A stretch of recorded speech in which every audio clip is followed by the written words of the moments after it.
Kristy, I know you're nervous. You don't like doing interviews. I know that that's one of your pet hates. You're quite happy to write responses. You're quite happy to talk to people, but you don't like doing interviews. But nevertheless, we're going to play 20 questions, and just so we can get to know you a bit better. So just relax, go with it.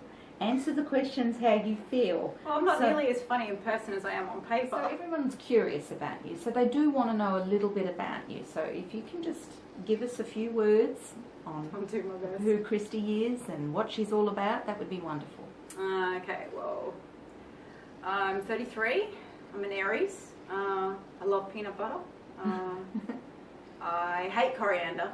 I love the outdoors. I love to run. That's actually my new thing. I'll run all the time now, so I'm very sporty into that. I love watching movies. I do like to read, but obviously I prefer to write, which is probably a good thing for you guys. I'm not really a homebody. I do definitely like to be out of the house and to try new activities, whatever it is, as long as it keeps me entertained. I must admit I'm easily bored. Is there someone special in your life, Kristy? I'll never tell. Can you tell us how long you've been writing for? Okay, that's a good question. Probably, I would say about 10 years I've been writing, but taking it more seriously over the last sort of 5 to 6 years. So I actually started the Hunted series 10 years ago, but when it became clear that I was going to be published and it was going to be something that I could venture into as more of a professional career, then yes, I would say more 6 years ago I started to take it a bit more seriously and develop other ideas for other books as well. The main characters in your Hunted series, can you tell me about them? How did they find themselves and where are they now? Well, I can't tell you where they are now because we're only up to book 3, so you still have to read book 4 and 5. Oh, come on, a little hint. No. Alina is loosely based on me, but she's obviously got bigger balls than I have. Actually, she has balls and I don't, clearly, but I do when I think about her or when I'm writing from her perspective, I try to think, okay, what would I do in this situation if I had my go-go gadget, whatever. So she's loosely based on me. Everyone else is just a combination of the people I know, so whether it's family, friends. Lucas Mannery, for instance? That's definitely based on my brothers. They are definitely not geeks, they're definitely not simpering in any way, shape or form, but that love that Alina and Lucas have for one another is the love that I share with my brothers, that very tight bond. That's what I wanted to make sure was clear and that come across in the book, because in the end, when you get to the end of the series, despite all the love interests that come and go within these books, you'll always remember Lucas and Alina, because their relationship is always ultimately more important than everybody else. That's interesting. What about William Granville? I like William, obviously. He's one of my main characters, but as you progress through the series, you'll start to realise that he isn't the only male affection in Alina's life. But in saying that too, he has his own place in his own way, so you need to remember that his importance in the story isn't necessarily about making Alina smile, but perhaps to make somebody else smile. Can you describe The Hunted in 15 words or less? I can't describe anything in 15 words or less. It's sassy, it's sexy, it's intelligent. I would like to think that it inspires young females to be brave and bold with their choices, but at the same time, obviously too, Alina's can be a real idiot sometimes, so some people will slap their foreheads, but if you can slap your forehead and know that she's making a stupid decision, then I guess that's an education as well. Oh, that sounds good. Would you say there's a message in your novels that you want other readers to grasp? No. I just want you to buy them. What books have most influenced your life the most? It's an interesting question because I love to read supernatural fiction, but some of the books that have obviously touched me more would be things like Bryce Courtney's The Power of One, and things that are a little bit more in-depth, getting involved in people's life and their story, which I ultimately try to do through the Hunted series. I mean, yes, it is a work of fiction, and yes, it is based on the supernatural theme, but as you weave through the plot line and through the characters, you do see more sides of each character that emanate people in your life or even in my life that actually reflect who you are as a person. And then if you can take that away from the story and feel something that reminds you of someone in your life and make you feel okay with the choices and decisions that you've made along the way, then I'm happy. And that's how I feel about writing The Hunted. So what you're saying is that you want your readers to take something from what you're writing. Yeah, the same way that I do from any book that I might read. It might not have anything to do with the genre that I write, but there's always some lesson to be learned in every book, whether it's just, okay, don't put full stops in that place because that just shouldn't happen, or that particular character is warm and inviting, or okay, that is the worst paragraph I've read in my life, or anything. Every book offers you something. What is it about the paranormal, in particular vampires, that fascinates you so much? I'll blame my dad for that, because he got me into horror when I was younger, movies and stuff. He scared the crap out of me, and I'm not going to lie, there was a lot of sleepless nights, so I won't even mention some movies, but there's something about vampires or just supernatural genre in general that's fascinating to me, because it's not real, but it could be. Interesting. Because all fiction stems from some sort of truth. Well, that's possible. What about if you were a vampire, what would intrigue you the most about being one? The fact that you can get away with murder. I'm just kidding. But, I don't know, just being able to live forever and watching change, to see evolution of life. How have you marketed your books? I mean, is it mainly horror, comedy, romance, fantasy or suspense? How would you market them? Okay, I would say probably horror more than anything, but in saying that, it is for a teen audience or a young adult audience, so it's nothing too over the top, but I also don't like to hold back on my violence content or, descriptive content. So I would say horror, but there's definitely some humour in there. There's definitely a bit of romance. There's a lot of humour in there from comments from your fans. They find it very humorous. I told you, I'm funny on paper, not in person. But I would say, yeah, I go out of my way to make sure that people can laugh when they read it, but also they can feel something. And I do like a little bit of romance in my books, not to the point where you want to throw it at a wall and you think, oh, come on. But yeah, there's got to be something that draws different types of readers in. Yeah. Has publishing processes changed your view of writing? It's a hard question, because I would say yes. In what way?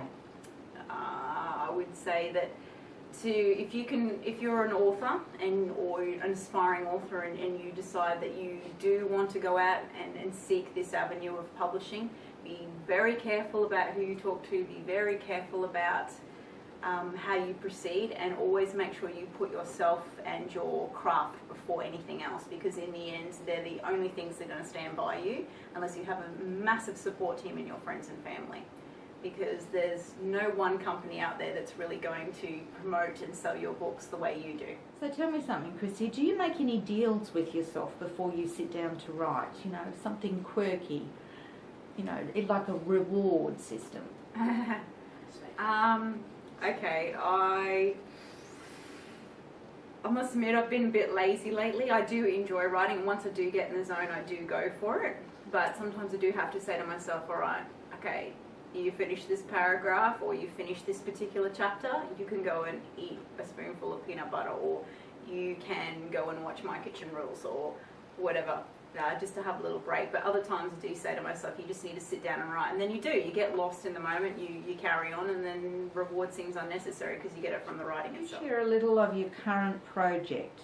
Is it the same genre, or is it going to take us on another journey? Okay, yeah, alright. This one is completely different from anything I've ever written before. It's nothing to do with horror. It's actually probably going to be more the chick literature side of things. So I know men are just going, ugh, now, but and probably most of my readers. But if you think I'm funny, my written word, and you do enjoy what I've given you so far with Diary of a Teenage Zombie and then the Hunted series, I think when you read this next book, which I will leave the title as unnamed yet, I think that you might enjoy or see a different side of me, presenting a character that is basically just going through the motions of life and Sometimes you succeed, but most of the time you fail, and being okay with that. You have to be okay with that. And that's what I'm learning as an adult myself. Diary of a Teenage Zombie. I've read it. I loved it. Thank you. Is there going to be a sequel? You know what? There's a lot of people who have asked me that question, and I would say that there's a possibility that there could be a sequel, and there's definitely room for a sequel, but I can't say yes at this stage because I haven't developed a theory about where that could go. So I will say maybe. Okay, well that's Mum's the word. Something to look forward to. If you were a colour, what colour would you be and why? Yellow. Yellow's happy. Yeah, that's Okay. all I got for you. Okay. What was the last book that you read? Did it excite you, and why did it excite you? It was a TV guide. Does that count? No. No, okay. I actually can't remember the last book I read. I think it might have been some rubbish erotic fiction, so I don't remember the title, I don't remember the name, but I went to sleep happy, so does that count? At what point can someone who writes call himself or herself a writer? I don't think any one particular person is in a position to judge another person whether they're a writer or not. I think if you have a passion for the written word and you enjoy writing and you enjoy reading and you make it something you do every day, or even something that you go, okay, I want to make this a part of my life, then you are a writer. If you don't have a choice about it, it's just something you have to do because it's something you enjoy, then you're a writer. It's as simple as that. That's wonderful. Having said that, do you have any advice for other writers? Well, I never offer advice for other writers. It's impossible. It's impossible to say. It's a very personal thing, and always seek advice from others. I do, particularly in the editing department, but apart from that, yeah, I can't say to a writer, you should do this or you should do that. But watch your grammar, because that's important, obviously. Do you think people listen to criticism constructively? I think if you don't, you're probably a little bit pretentious in a lot of ways. Like, you have to be able to hear the good with the bad. I do. I mean, you don't learn, you don't grow if you don't hear the things that you need to improve upon. What do you think will be the future of publishing, Kristy, and how does that affect writers now? I think the future of publishing is in self-publishing, because it gives everyone access to a dream, and whether you succeed is entirely up to obviously your audience and your support team. I'm fortunate enough to have a fantastic manager, and he markets and supports and promotes my books.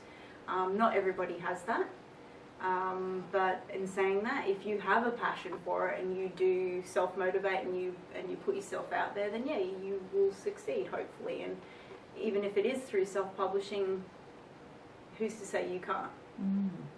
Well, it's been a wonderful opportunity to interview, and I was hoping that you might have some specific comments that you'd like to say to your readers.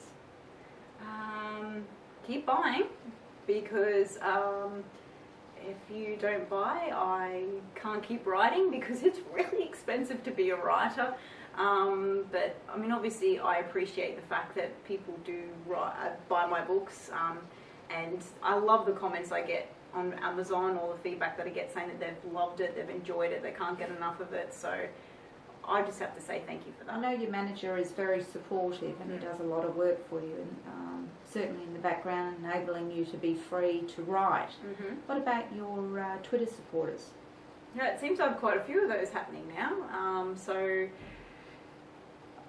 look, like I said, just like the Amazon reviews, I can't say thank you enough, because without the support of the Twitter followers, Facebook followers, buyers, my dream can't continue. I mean, obviously I can keep writing, but who am I writing for? Well, thank you very much, Kristy, for your time today. We really appreciate it. No worries. Let's not do this again soon.